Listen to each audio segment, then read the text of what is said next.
My name is Wendy Thomas. I'm 29 years old. I'm a registered nurse. Let her go. We won't pay for the surgery, my father said to the doctor while I lay in a coma, tubes in my throat, heart barely beating. He said it the way you'd cancel a subscription. No hesitation, no trembling voice. He signed the Do Not Resuscitate order at 11:18 on a Tuesday night. Not because the doctors told him I was beyond saving, but because the billing department told him the number. That was all it took, a number. And when I woke up 3 weeks later, bruised, broken, barely able to lift my own head, I discovered that the DNR wasn't even the worst thing he'd done while I was unconscious. What I did in the next 24 hours didn't just change my life, it collapsed his. And he never saw it coming because he forgot one thing about me. Before I go on, please take a moment to like and subscribe, but only if you genuinely connect with this story. Now, let me take you back 7 months earlier to the day my grandmother died and everything started to unravel. I was born with a hole in my heart, a ventricular septal defect. That's what the cardiologist called it. I was 4 years old when they opened my chest. The surgery took 11 hours. The bill took my parents 20 years to forget. Or rather, it took my mother 20 years to forget. My father never did. You know how much you cost this family, Wendy? I was 8 the first time he said it.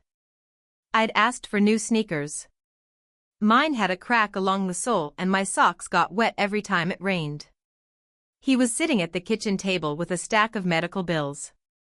He didn't look up. 214,000, that's what you cost.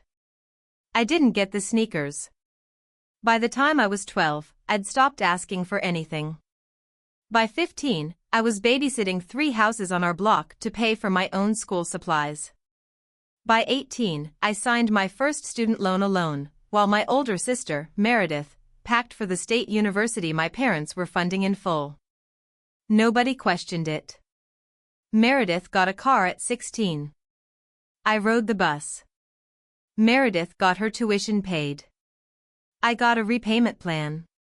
Meredith got birthday dinners at restaurants. I got cake from a box and a card signed by my mother only. And I accepted all of it. That's the part that's hardest to explain. I wasn't angry. I genuinely believed I owed them. My father had repeated it so many times, you cost this family everything. That the debt felt as real as the scar on my chest. I carried it the way I carried my nurse's badge every single day without thinking. The only person who never mentioned that debt was my grandmother, Lillian. Lillian Price lived alone in a small brick house on Elm Street in Norristown, Pennsylvania. 2 bedrooms, 1 bathroom, a porch swing that creaked when the wind blew. She'd lived there for 41 years, raised my mother there, buried my grandfather from there, and kept the garden alive through every winter since. I started visiting her every Saturday when I was 23, fresh out of nursing school, drowning in student debt. I'd drive 40 minutes each way, bring her groceries, check her blood pressure, sit on that porch swing, and listen to her talk about nothing and everything.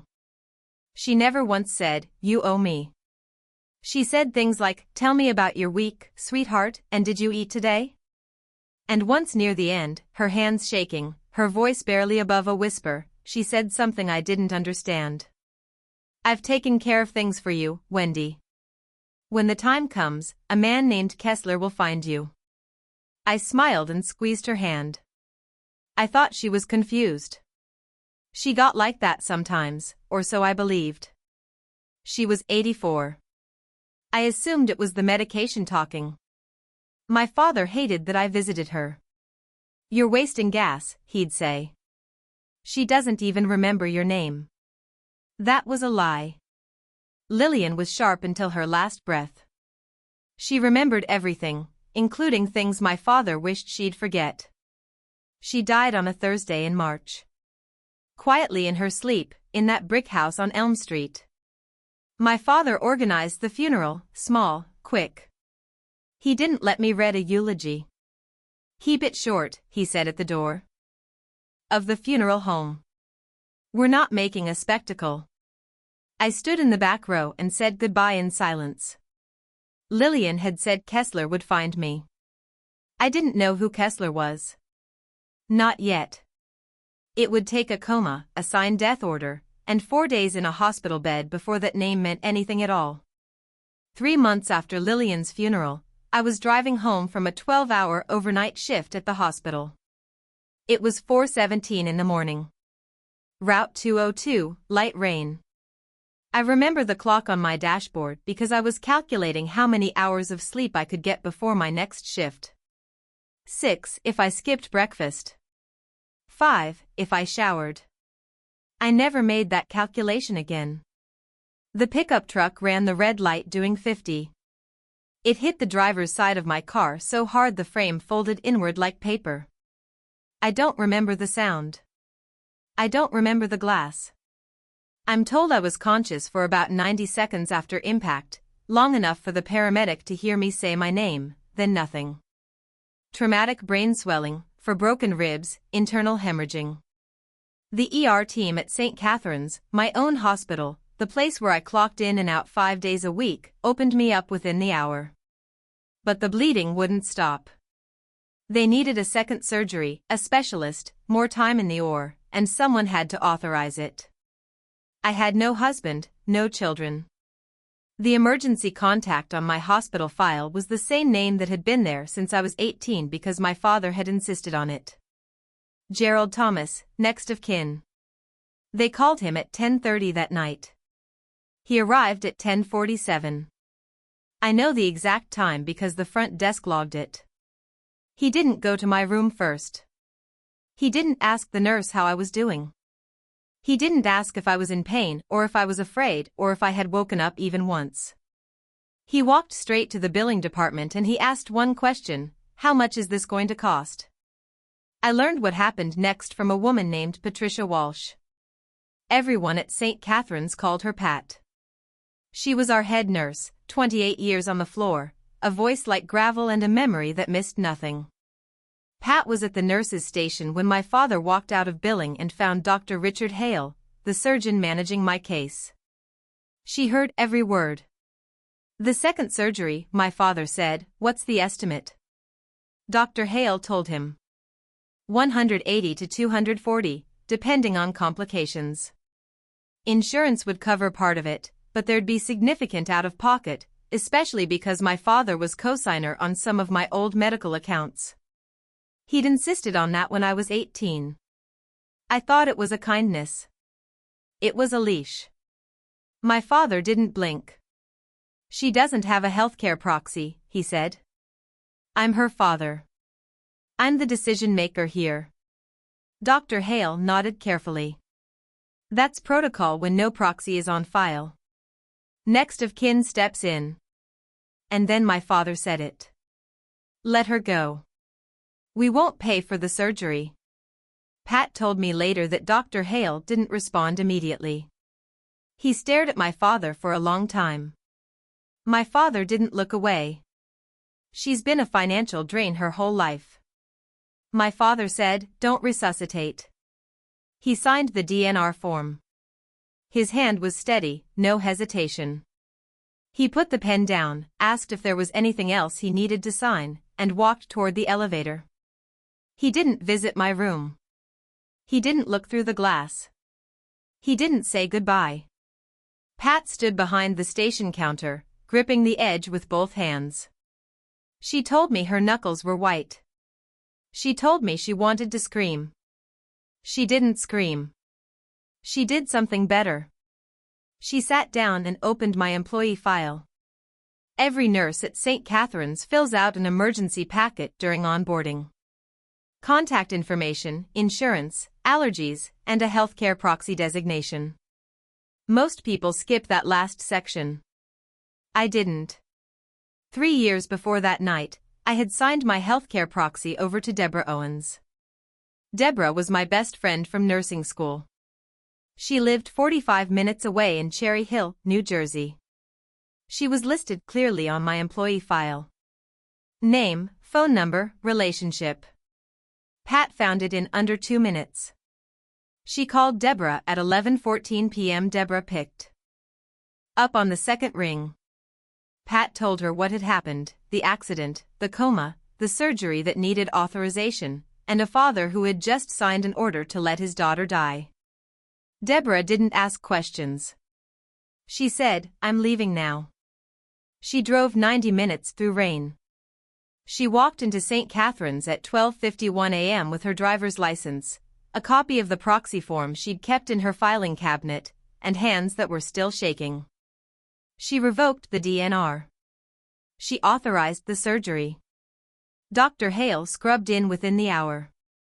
My father was already home by then, asleep. He had no idea the DNR had been overturned. As far as he knew, the machines would stop, and the hospital would call him in the morning with the news. Pat didn't call him. Neither did Deborah. Neither did anyone. Instead, Pat did one more thing before her shift ended.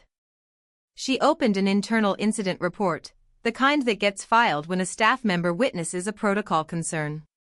She documented every word my father had said, the timestamps, the DNR signature, and the fact that he had falsely claimed I had no healthcare proxy. She filed it, locked her computer, and sat in the break room alone for 20 minutes. Gerald Thomas went home that night believing his daughter would be dead by morning. He slept soundly, and the next day he made his second mistake. The one that would cost him everything he owned. My father woke up the next morning expecting a phone call from the hospital. A time of death, maybe a form to sign. He'd already rehearsed what he'd tell people. I could picture it. The catch in his voice, the hand over his heart. "We lost her. The injuries were just too severe." But the call didn't come. Not because anyone told him I was alive. It simply didn't come. And rather than call the hospital himself, rather than drive down and check on his youngest daughter, Gerald Thomas spent that Wednesday morning doing something else entirely. He went to steal my house. Here's what I didn't know at the time. What I wouldn't learn until weeks later. My grandmother, Lillian, had already transferred the Norristown house into my name before she died. The deed was handled through her personal attorney. It was clean, legal, filed with the county, and my father had no idea it existed. What he did know was that Lillian was gone. The house was sitting empty, and someone was going to claim it, so he made sure that someone was him. He had a power of attorney document. My signature was on it, except I had never signed it. He'd traced my handwriting from old medical consent forms, the ones he'd made me sign when I was barely 18, and didn't know any better. He brought the forged POA to a notary he knew, a man named Carl, who owed him a favor and didn't ask questions. Carl stamped it. Gerald filed the deed transfer at the county recorder's office that afternoon. By Thursday, the house was in his name. By Friday, he'd walked into a bank and taken out a mortgage against it. $280,000 cash in hand within a week. The money didn't go toward my medical bills. It didn't go into a savings account. It went to pay off gambling debts. Debts that nobody in our family, in our church, in our neighborhood knew existed. He didn't know the house was already in my name. He didn't know how it got there. And he certainly didn't know about the man my grandmother had called Kessler. But here's the thing about forged signatures. They hold up only as long as nobody looks closely. And somebody was about to look very, very closely. I opened my eyes on a Tuesday. 3 weeks after the accident. The light was blue-white, the kind that only exists in hospitals. Too bright, too flat, no warmth in it. I knew that light. I'd worked under it for 6 years, but I'd never been on this side of it before. My throat was raw. The breathing tube had been removed, but I could still feel where it had been, like a bruise inside my chest. My ribs ached when I inhaled. My left arm was in a soft cast.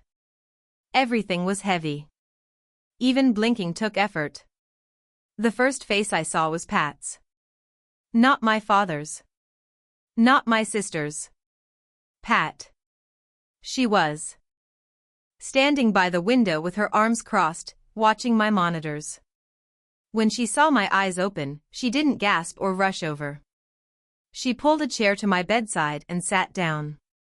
She took my hand. Her grip was firm and warm. "You're safe," she said. "I need to tell you some things." "Not now. When you're ready." I tried to speak.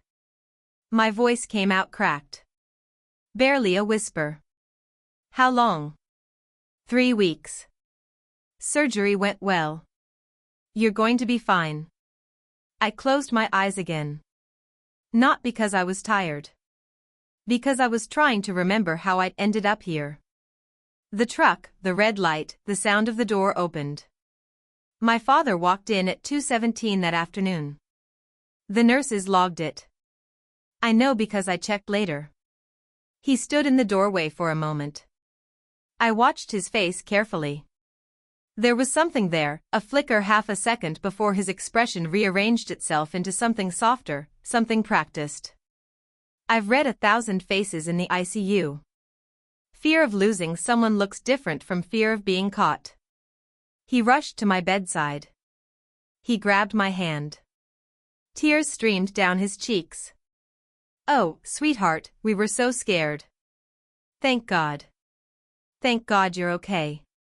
I looked at him, at the tears, at the trembling lip. "Hi, Dad," I said. Meredith sent flowers that evening, a generic bouquet from an online florist. She didn't come. 2 days later, I could sit up on my own. Pat waited until the afternoon shift change when the hallway was quiet and the door could stay closed without anyone asking why. She pulled the same chair to my bed. She didn't sit down right away. She stood there for a moment, looking at me like she was trying to decide where to begin. "Just say it, Pat." She sat. "The night of your accident, your father came to the hospital." "I know. He told me he was here every day." "He wasn't. He came once. That night, he spoke to Dr. Hale. He asked about the cost of your surgery." I didn't interrupt. I kept my hand still on the blanket. "He told Dr. Hale you had no healthcare proxy.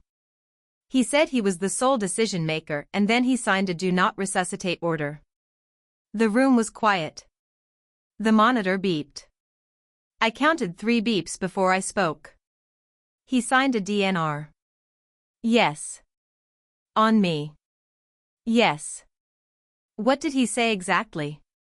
Pat looked at me steady. "Let her go. We won't pay for the surgery. She's been a financial drain her whole life."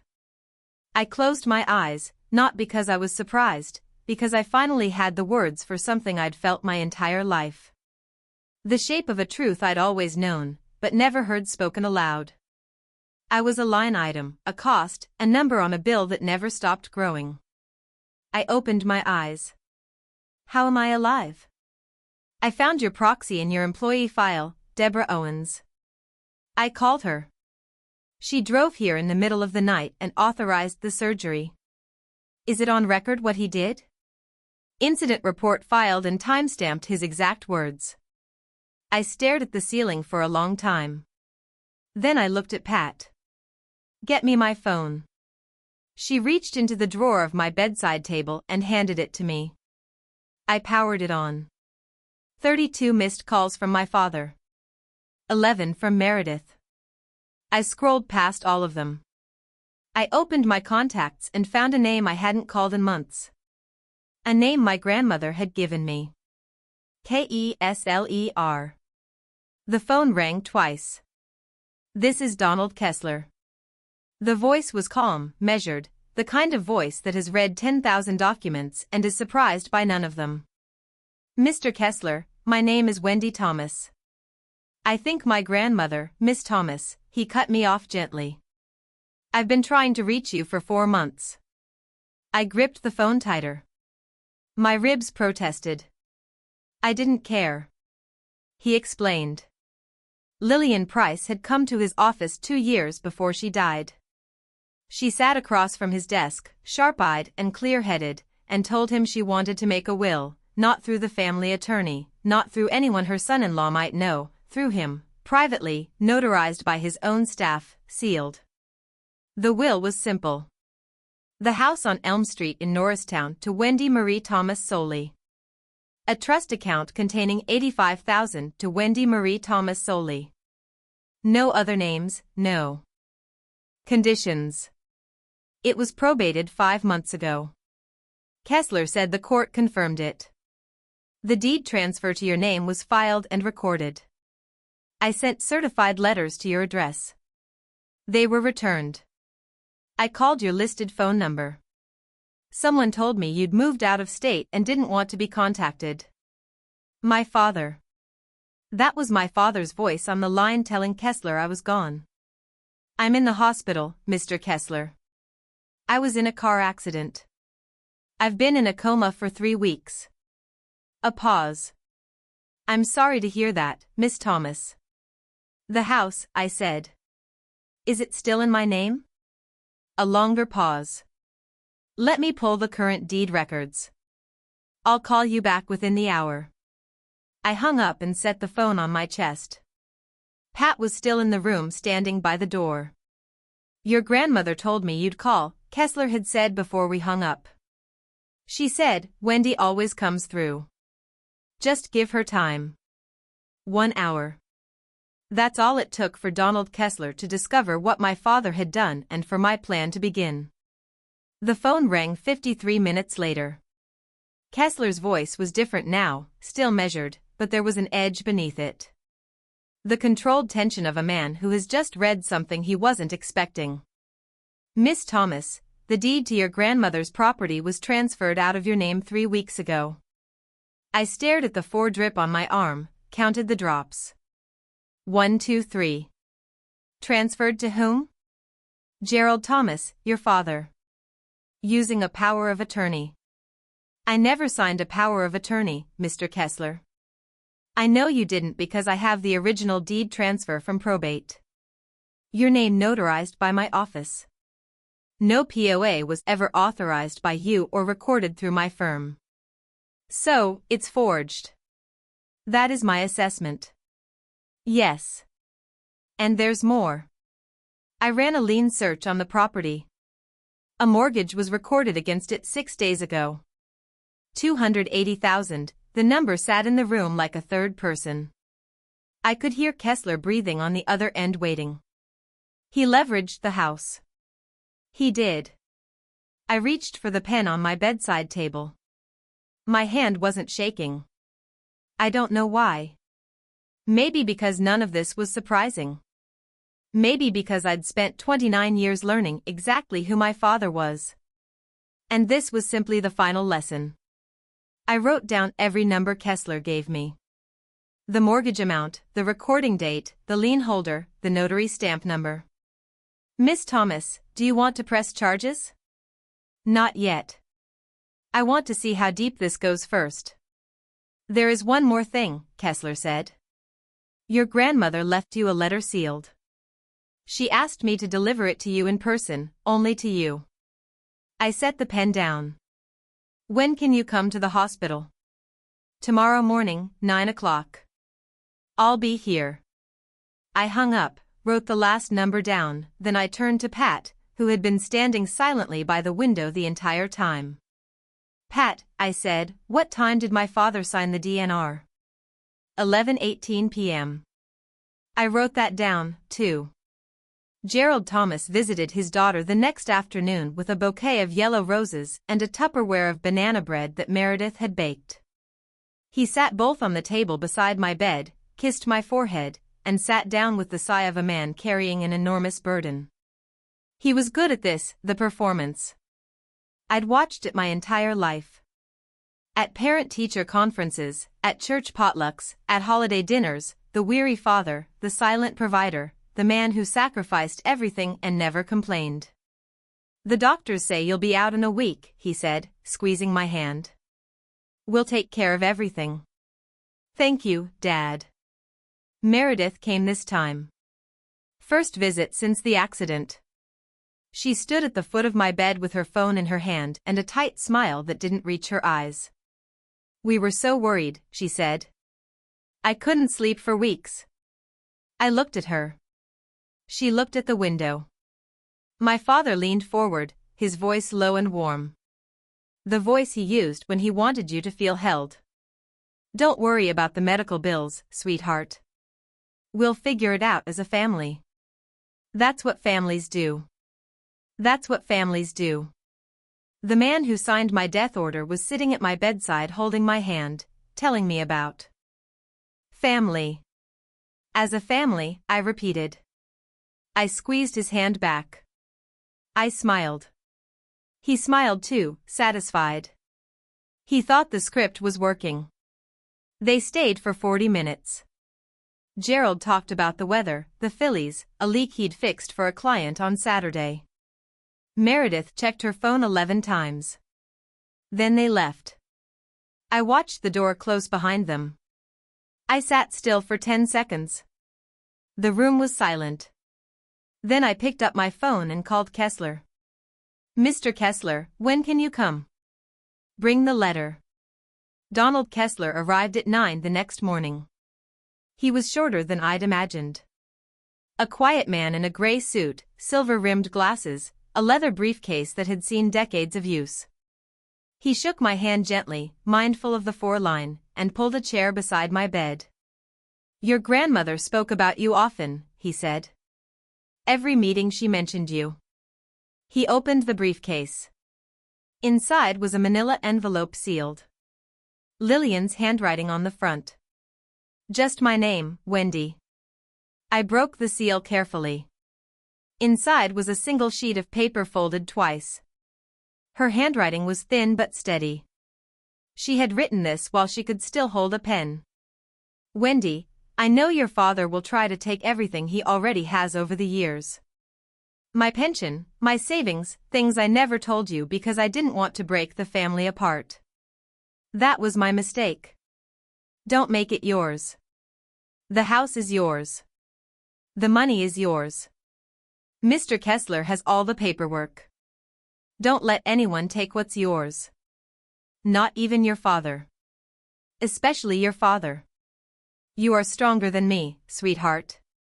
You always have been. I'm sorry I didn't say this while I could still hold your hand." I cried for the first time since I'd woken up, since the accident, since Pat's words, since every cold revelation that had stacked on top of the last like bricks. I cried, not because I was weak, because my grandmother had seen me, all of me, and she had planned for this moment the way she planned everything, quietly, carefully, with love that didn't need applause. Kessler waited. He set a thick folder on the blanket beside me when I was ready. The original will, the probate records, the deed transfer in my name, and the lien search showing my father's mortgage. "You have everything you need," he said. "What do you want to do?" I wiped my face, sat up straighter. My ribs screamed. I didn't care. I want to do this right. I want to do this publicly, and I want it done before Sunday. Kessler raised an eyebrow. "What's Sunday?" "Our church holds its monthly community gathering. My father's a deacon. He never misses it." "Okay. I need to pause here for a second. If you're watching this and thinking, I know exactly how this feels. Or if you're sitting there wondering, what is she going to do on Sunday? Drop a comment right now. Tell me. Should she confront him publicly or handle it privately? I genuinely want to know what you do. Now, back to the story. 5 days after I woke up, they discharged me. I was still sore, still slow, still bruised in places I couldn't see. But I could walk, I could think, and I could make decisions, which was all that mattered. My father arrived at 10 o'clock in the morning to pick me up. He'd brought a suitcase. "You're staying with us until you recover," he said. He didn't ask. He announced it the way he announced everything. No arguments. "That's kind of you, Dad. But Deborah's picking me up. She has a spare room." His face changed. Not dramatically. Gerald Thomas never let the mask slip far, but the corners of his mouth tightened. You'd rather stay with a stranger than your own family? She's not a stranger. She's been my emergency contact for 3 years. Something moved behind his eyes. A calculation, but it didn't land. He didn't connect it to the proxy. Not yet. Fine, he said. He picked up the suitcase he'd brought and walked out without saying goodbye. That evening, Meredith texted, "Dad's upset. You're being ungrateful. After everything he's been through." I read it. I set my phone down. I didn't respond. At Deborah's apartment, I sat at her kitchen table and called Kessler. We went over the timeline. He confirmed the filings. Court motion to void the fraudulent deed. Police report for forgery. Notification to the mortgage lender about the disputed title. Everything ready, everything in order. Sunday, I said. Sunday, he agreed. That night, my father called. I almost didn't answer, but I needed to hear it. By the way, he said, his tone casual, almost rehearsed. Grandma Lillian's house. I've been handling the estate stuff. Don't worry about it. I'll explain when you're feeling better. He was testing me, checking the perimeter, seeing if I knew. Okay, Dad, I said. Thanks for taking care of it. I hung up, set the phone face down on the table. Deborah was watching me from the kitchen doorway. How do you do that? She asked. How do you sound so calm? Practice? I said. 29 years of practice. Let me tell you about my father's church. First Grace Community Church sits on a tree-lined road in a suburb west of Philadelphia. White steeple, red brick, parking lot that fills up every Sunday by 9:45. About 120 people attend weekly. Families, retirees, small business owners, teachers, the kind of congregation where everyone knows your name, your kids' names, and what you brought to the last potluck. Gerald Thomas had been a deacon there for 15 years. He ushered at the door. He read scripture from the lectern. He organized the men's breakfast. He shook every hand in the room after the service, looked people in the eye, asked about their kids. When the church needed a new roof, Gerald led the fundraising campaign. When someone's furnace broke in January, Gerald fixed it for free and wouldn't take $1. Pastor David mentioned him in sermons. A man of faith and sacrifice. That was the phrase. I'd heard it so many times I could feel it in my teeth. Every first Sunday of the month, the church held a community potluck gathering in the fellowship hall. Folding tables, casserole dishes, paper plates, a standing microphone near the front where people shared blessings and prayer requests. Gerald always spoke. He always talked about gratitude, about family, about what it meant to give without expecting anything in return. 120 people believed every word. This coming Sunday was the first Sunday of the month. I called Kessler on Saturday evening. Can you be there at noon? I'll be there at 11:30. I hung up and sat on Deborah's couch. My ribs still ached when I breathed too deeply. The bruises on my forearms had faded from purple to yellow. I could walk without wincing now, slowly but upright. I wasn't planning a scene. I was planning a conversation, but when 120 people are in the room, every conversation becomes a stage. Sunday morning, 7 a.m. I woke up before the alarm. I stood in front of Deborah's bathroom mirror and looked at myself. The bruise along my jawline was almost gone. The one under my left eye had turned a faint green. My collarbone was still sore when I lifted my arm too high. I looked like someone who'd been hit by a truck, because I had been. I put on a white button-down shirt and black slacks. Simple, clean, no jewelry except the small silver studs Lillian had given me on my 21st birthday. I pulled my hair back, washed my face, didn't bother with makeup. I picked up the manila folder from the kitchen table.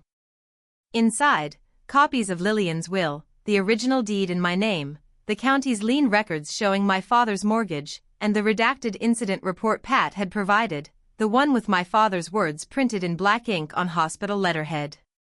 I slid the folder into my bag. Deborah drove. We didn't say much. She turned onto the church road at 11:20 and parked near the back of the lot. The steeple caught the sun.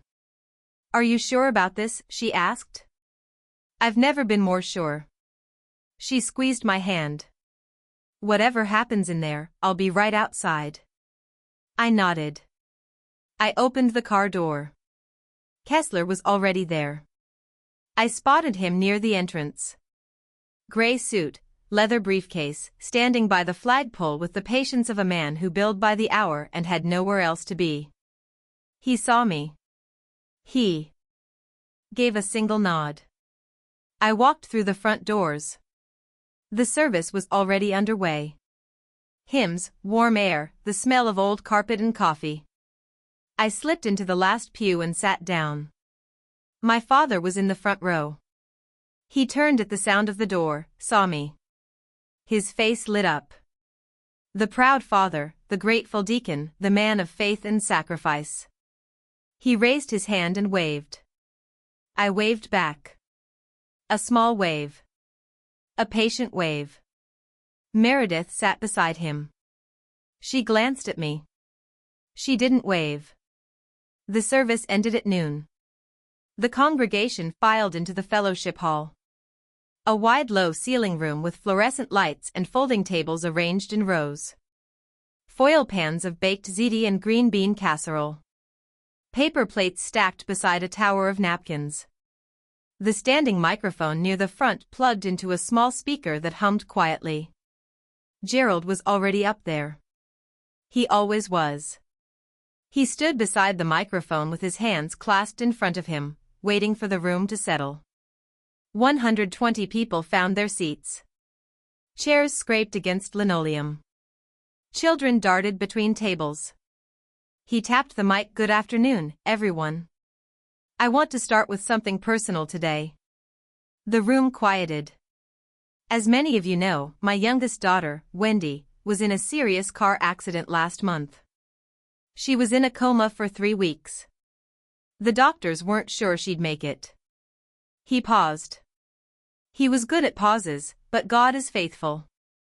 And today, Wendy is here with us. He turned and gestured toward me.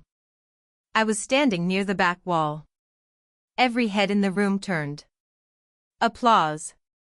Warm, genuine applause. A woman in the second row pressed her hand to her heart. An elderly man nodded.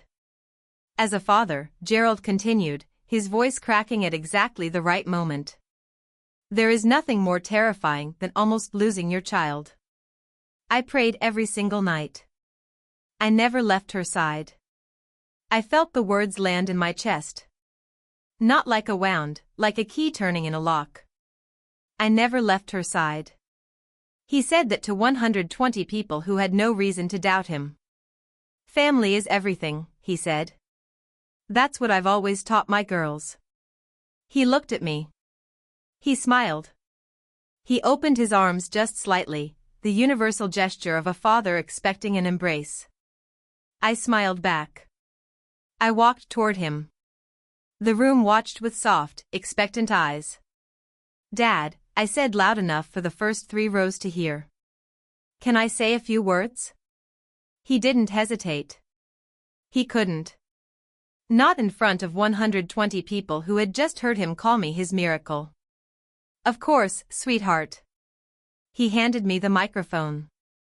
His smile was wide, confident.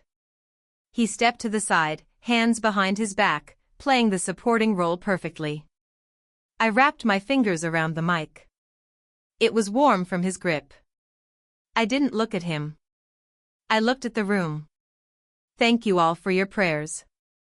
I'm truly grateful to be standing here, but I need to correct something my father just said. The room was still. Gerald's smile faded by 1 degree. My father didn't pray by my bedside. He was at the hospital once the night of the accident. He didn't come to check on me. He went to the billing department first. Then he spoke to my surgeon. I could feel Gerald shifting beside me. I didn't turn. He asked how much the surgery would cost. And when they told him, he said, and these are his exact words documented in a hospital incident report, "Let her go. We won't pay for the surgery. She's been a financial drain her whole life." Silence. Not the comfortable kind, the kind that presses against your eardrums. Then he signed a "Do not resuscitate" order. Someone in the middle of the room inhaled sharply. A woman in the front row covered her mouth. I'm alive because a colleague, a nurse at that hospital, found my healthcare proxy and called my friend in the middle of the night. My friend drove 90 minutes in the rain to authorize the surgery. Not my father, not my sister, a friend. Gerald stepped forward. Wendy, stop. You don't know what I'm not done, Dad. This isn't the place. You chose a church to lie. I'm choosing the same church for the truth. You're confused. The medication, I have the hospital records right here. The room didn't move. Nobody reached for their water. Nobody checked their phone. 120 people were holding their breath. Gerald stopped talking. The side door of the fellowship hall opened. Donald Kessler walked in, gray suit, leather briefcase, unhurried. He didn't look around the room for a seat. He walked directly to the front, set his briefcase on the nearest folding table, and stood beside me with the quiet authority of a man who'd done this 1,000 times. My father saw him, and for the first time in my life, the first time I can ever remember, I watched Gerald Thomas look genuinely afraid. Not angry, not offended, afraid. "This is Mr. Donald Kessler," I said into the microphone. He was my grandmother, Lillian's attorney. A murmur passed through the room. Lillian's name still meant something here. She'd attended this church for 30 years. My grandmother left me her house and her savings in a will notarized, probated by the court 5 months ago. I paused to let that settle. My father knew nothing about it because my grandmother didn't trust him with it. Gerald opened his mouth, closed it. While I was in a coma, I continued, my father forged my signature on a power of attorney. He transferred the house into his name and he took out a $280,000 mortgage against it. I heard a gasp. Then a dish hit the floor somewhere near the back tables. Someone's hand had gone slack. A fork clattered on linoleum. Gerald's voice came out louder now, strained. That's a lie. Eleanor left that house to the family, not just you. Kessler opened his briefcase. He lifted a single document, the original will, and held it so the people in the front rows could see the notary seal. I have the original will right here, Mr. Thomas. His voice was even, almost gentle. Solely to Wendy Marie Thomas. Your name does not appear anywhere in this document. Gerald looked at Meredith. Meredith was staring at the floor. I lowered the microphone for a moment and spoke directly to my father. Not whispering, not shouting, just speaking. I'm not here to humiliate you, Dad. I'm here because you tried to let me die.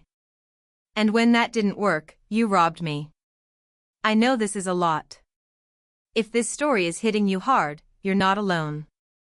Thousands of people have commented on stories like this one. If you haven't subscribed yet, now's the moment. Hit that subscribe button so you don't miss how this ends, and tell me in the comments what would you have said to Gerald right there in front of everyone. Okay, let's keep going. Gerald turned to the room. His jaw was set, his eyes were scanning, looking for an ally, a friendly face, anyone who might still be on his side. She's on heavy medication, he said. His voice was tight but controlled. She doesn't know what she's saying. This is a private family matter. Nobody answered. The room was a wall of folded arms and unblinking eyes. Then a voice from the back row, a man I didn't recognize. Then why is there a lawyer here, Gerald? Gerald didn't answer. His eyes moved to Pastor David, who stood near the coffee table with his hands in his pockets. "Gerald," the pastor said quietly. "I think we should all hear this out." Gerald shifted. He changed tactics the way he always did when authority failed. He softened, dropped his shoulders, let his voice break. "I've sacrificed everything for this family. Wendy's medical bills nearly bankrupted us when she was a child. I did what I thought was best. I didn't raise the microphone. I just spoke from where I stood. Clearly, the way you speak to a patient who's avoiding the truth. You did what was cheapest, Dad. There's a difference. You have no idea the pressure I've been under. The debts, he stopped. He realized what he'd almost said. His mouth closed like a door. Meredith stood up from her chair. Her face was white. "Dad, stop talking." Gerald grabbed her arm. "Tell them, Meredith. Tell them I was trying to protect the family." Meredith pulled free. She looked at me. Then at the floor, then at the exit. "I can't do this," she said. She walked toward the door. And as she passed me, close enough that only I could hear, she whispered 6 words that I'll carry for the rest of my life. I should have called Deborah myself. Then she was gone. I watched the door close behind my sister. The room was still watching me. I turned back to the congregation. "I'm not telling you this to destroy my father. I'm telling you this because for 15 years, he has stood at this microphone and told you who he is. I think you deserve to know the truth." Then I turned to Gerald. He was standing with his back almost against the wall now. His hands were at his sides. The confident deacon who'd opened this gathering was gone. In his place was a man who looked smaller than I'd ever seen him. "Dad, here's what's going to happen." My voice was steady. I didn't need the microphone for this part. The room was silent enough to hear a page turn. "Mr. Kessler filed a motion with the county court yesterday to void the deed transfer because it's based on a forged power of attorney that I never signed." Gerald's jaw tightened. "The bank that issued the mortgage has been notified that the title is disputed. The loan is frozen." His left hand began to tremble. "I filed a police report on Friday. Forgery and fraud. The notary who stamped your document is named in it, too." He took a half step backward. "You will be required to return the full $280,000 or you will face criminal charges." Gerald's voice came out raw, almost a whisper. "You'd send your own father to jail." I looked at him straight on. "No flinch. You signed a paper to let your own daughter die." The fellowship hall held its breath. A child somewhere near the back asked their mother a question and was quickly shushed. "I'm not sending you anywhere, Dad. I'm giving you a chance to make it right. That's more than you gave me." Kessler closed his briefcase with a soft click. "The filings are already with the court, Mr. Thomas. This isn't a negotiation." Gerald looked around the room one last time. I watched him do it, the slow rotation, face by face. These were people he'd known for years. Jim Callahan, whose pipes he'd fixed every winter. Susan Merritt, who brought him coffee after every sermon. Robert Dill, the other deacon, who had stood beside him at every fundraiser for a decade. They all looked back at him. None of them looked away, and none of them moved toward him. Gerald sat down, not in a chair, on the nearest folding table. He put his face in his hands. Robert walked over. He put a hand on Gerald's shoulder, firm, not tender. "Gerald, I think you should leave." Gerald stood. He walked toward the door. His shoes made no sound on the linoleum. At the threshold, he turned and looked at me. His eyes were red. His mouth was open like he wanted to say something. Some final line that would land the way his speeches always landed. Nothing came out. He left. I set the microphone down on the nearest table. My hands were steady. My ribs hurt. I didn't care. I'm sorry for disrupting your Sunday, I said to the room. My grandmother, Lillian, loved this church. She would have wanted the truth spoken here. 2 women came forward and hugged me. A man I didn't know shook my hand without a word. Pat, who had arrived quietly before the service and had been standing near the coffee station the entire time, caught my eye from across the room and gave a single firm nod. Then someone touched my arm, a small weathered hand. I turned. An older woman, white hair, cardigan, glasses on a chain around her neck. I'm Doris Brennan, she said. Your grandmother and I sat together every Sunday for 20 years. I nodded. I didn't trust my voice. She told me about you every single week. She was so proud of you, Wendy. I'd spent my whole life thinking I was invisible in this place, that nobody in my father's world had ever seen me. Lillian made sure that wasn't true. Within 24 hours, everything Gerald Thomas had built came apart. The bank froze the mortgage Monday morning. An attorney from the lender's fraud department called Kessler before noon. The title was flagged as disputed. The loan suspended. Gerald couldn't access the funds. He couldn't refinance. He couldn't sell. The $280,000 he'd already spent was gone, and the debt was now his alone, secured against nothing. The county court accepted Kessler's motion to void the deed transfer. Gerald was served with a summons at his home that afternoon. A process server knocked on his door at 3:15. His neighbor was getting the mail and watched the whole thing. The police opened a formal investigation into the forgery and fraud. The notary, Carl, was named in the report. By Tuesday, Carl had hired his own attorney and was cooperating with investigators. Gerald was on his own. Word traveled through the church faster than any sermon ever had. Gerald was asked to step down as deacon by a unanimous vote of the board Tuesday evening. Robert Dill called him personally. Gerald didn't argue. He didn't show up to the meeting. His plumbing clients started canceling. 3 on Monday, 5 more by Wednesday.